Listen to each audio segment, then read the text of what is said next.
Bueno chicos, hoy vamos a hablar sobre la estructura interna y externa de la obra.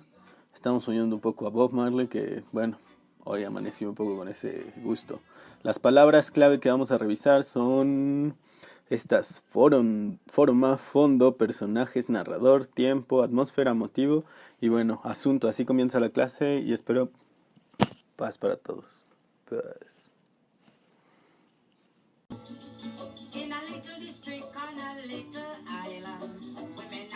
Bueno, en cuanto a la fondo, es el mensaje que el autor nos quiere dar a entender a través de diferentes símbolos, imágenes, figuras. Es en sí el mensaje y todo lo que implica ello.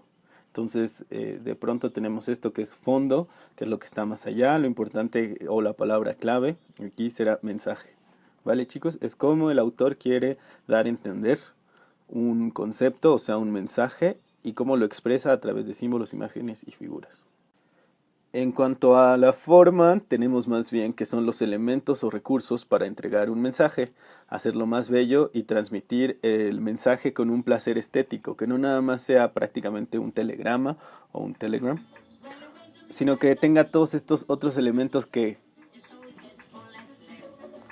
nos hacen hasta cierto punto bailar. Y bueno, pues eso es en cuanto a la forma, vamos a seguir estudiándolo más adelante.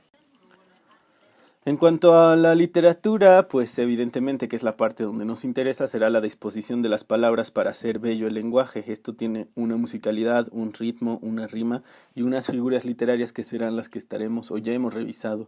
Y bueno, pues con esto continuamos en sí con la forma en la figura literaria. Evidentemente la forma también dependerá del lugar donde se manifieste, un video, una obra de arte en lienzo, en, no sé, en una pared, un mural, o sea, dependerá de qué es lo que nos está haciendo entender como forma, ¿vale? Siempre serán rasgos parecidos a esto, quizá el ritmo de los elementos, quizá no la rima, pero sí la proporción que se maneja dentro de ellos, ¿vale? Entonces, para que lo tengan más o menos claro el concepto y que no solo lo vean en la literatura, sino traten de llevarlo siempre. Cada uno de los elementos que uno realiza tienen ciertas características en las cuales nos hacen sentir que es una forma en sí dentro de ese lugar.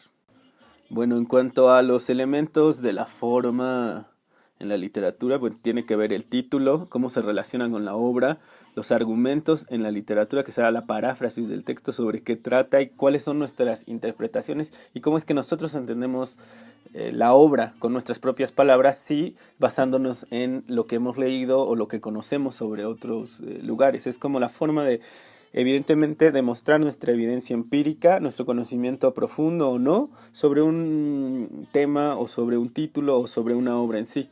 Y en el caso del español, pues sus párrafos y cómo se clasifican, si son introductorios, si es de desarrollo, si es de descripción, si es de cierre. Entonces, cuáles son sus ideas primarias y secundarias, en qué está soportado, cuáles son los conectores. De pronto todo esto que hemos estudiado también en los semestres pasados o en clases pasadas se junta para podernos hacer entender de mayor profundidad. Y junto con esto tendremos más elementos. En cuanto a los tipos de narrador, tendremos tres, que será primera, segunda y tercera persona. Ustedes no lo pueden ver, perdón. En singular y en plural, evidentemente en cada una de esas personas. En primera persona sería yo y nosotros, en segunda persona sería tú y ustedes, y en tercera persona sería él y ellos. Entonces de pronto tenemos estos tipos de narradores que responden a ciertas formas. También tenemos dentro de las clases del narrador, protagonista en primera persona. Él lo que hace, escribe lo que siente, cree y ve. El testigo, que es en primera persona, relata lo que sucede.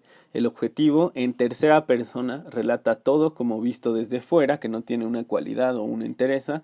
Y el omnisciente, en tercera persona, que es un dios de las pequeñas cosas, o sea, sabe todo, lo siente todo, es como, ¿no?, aquellos presidentes que lo saben y lo ven todo, o lo que quisieran hacer con nuestro país. En cuanto a los personajes, vamos a tener el personaje protagonista, que será el más importante o el que realiza mayor número de acciones hasta cierto punto. El antagonista, que se opone a esas acciones. Esto no es una clasificación de bueno o malo. Puede ser bueno y ser una persona con unos valores emocionales que responde a un sistema de valores propio que dentro de su mundo se contraponga no a la visión o a la creencia, sino quizá solo a lo que se realiza. El principal el secundario, el principal que le ayuda al mero mero, o sea, al protagonista, y el secundario que siempre permite que fluya la historia, ya sea para bien o ya sea para mal, ¿no? Pero lo interesante, lo importante aquí es que fluye todo el tiempo. Bueno, dentro de los personajes vamos a tener tres tipos de personajes.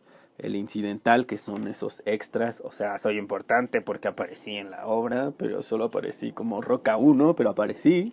El evocado, que sería el que está mencionado por otros para explicar o decir algo como, claro, me acordé de mi novia de la prepa, ese es un personaje evocado, ni siquiera ustedes lo conocen y yo lo estoy diciendo. Y el paranormal, que son los pequeños diosesitos que saben todo en la vida. Sí. Aquí nos recordará eso para los que hemos estado en clase. Y bueno, pues seguiré continuando. Bueno, dentro del tiempo tendremos dos tipos de tiempo, el tiempo subjetivo y el tiempo objetivo. El tiempo subjetivo es el tiempo dentro de la obra, la narración, y el tiempo objetivo es el tiempo o la época histórica. Sería un poco como en inglés, que en inglés, por ejemplo, lo escribiré. Este sería la story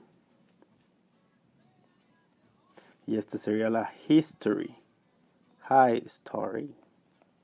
High five history. Entonces, para que lo entiendan. Dentro del tiempo subjetivo se puede clasificar en lineal, cronológico, no era mi intención, y circular. El lineal, como bien lo dice, transcurre lógicamente en el tiempo. El cronológico, el doctor iba a decir, era el doctor, es que es un doctor de lectura. El lector puede calcular el tiempo dentro de la obra. Y circular, que inicia y da vueltas sin sentido temporal. Puede ir al pasado o regresar, un poco al estilo de Volver al futuro, que quizá a cierto punto discurre en todos estos tiempos y en estas atemporalidades. En cuanto al tiempo subjetivo, que es el que vamos a ver, existe en retrospectiva y con saltos y con mixtos. En retrospectiva puede ser, déjenme pongo un plumón aquí y más o menos les explico. Sería algo así como un color, déjenme poner un color bonito, disculparán, estoy improvisando. En retrospectiva es que él inicia así la historia y después ¡zoom!, se vuelca hacia atrás, ¿no? Inicia aquí y se va hacia atrás, y con saltos o mixto puede ser un lineal, luego da vuelta, luego regresa, luego baja y sigue comenzando, y luego da un flashback, un fast forward, según sea el caso, ya lo veremos, pero el punto es que ahora lo entiendan, ¿no? Comenzó aquí. En cuanto a la atmósfera, encontraremos que será el tipo de lenguaje que se utiliza para expresar cosas. De pronto será el estado de ánimo que predomina en la historia, que se manifiesta por esta intención de transmitir algo. Se me ocurre en el caso de la Odisea, como Homero, si es que este gran poeta existió o no, habría que preguntárselo, cómo Homero busca épicamente explicar la creación del hombre o la concepción de lo que realmente pudo haber sido la Grecia, ¿no? De pronto tenemos y sabemos de este héroe Ulises que se está enfrentando contra fuerzas sobrenaturales y está logrando sobrevivir, y que de pronto tienes dentro de la narración, dentro de la historia, the story, que sabes lo que va a pasar, sabes que se va a enfrentar a alguien, sabes que lo va a lograr vencer, pero eso no te quita la sensación de seguir leyendo, ese estado que te va llevando, que te transmite completamente, que tiene que ver con la sensación épica e histórica que determinará también un poco la explicación del hombre contemporáneo. Bueno, perdonen, para finalizar, pues ya nada más nos quedará los motivos, el leitmotiv y el asunto, que es la única forma que falta de las formas, invariablemente. El motivo es el elemento que se desarrolla en la historia, puede ser abstracto o concreto, puede ser el amor, puede ser la venganza, la ira, la depresión, la soledad, el uso de sustancias para poder... Bueno. El leitmotiv, que será un poco acrónimo, es el motivo recurrente, ¿no? Quizá esté sucediendo una historia de amor, o sea, la historia de amor entre Carlota y Maximiliano, y que de pronto ahí se meta alguien que quiere evitar que le suceda que Maximiliano sea presidente, y ahí hay un mexicano, no sé, o sea, son historias que nos cuentan, historias que vivimos, ¿no? Pero dentro de esas historias, los motivos, ¿no? De pronto el amor, el odio, la venganza, y el asunto será lo que motive el autor para escribir la obra, quizá el sentimiento nacional, la explicación cotidiana del ser, la cronología del momento histórico que vive simplemente la necesidad de hacerlo, ¿no? O la necesidad de comunicar. Entonces de pronto habrá asuntos que sí son mucho más abstractos, pero que responden completamente a lo que el autor está haciendo. Y pues eso es todo, chicos. Espero que esta clase la hayan disfrutado, le eché hoy más ganas y estuvimos oyendo a Steve Marley, Bob Marley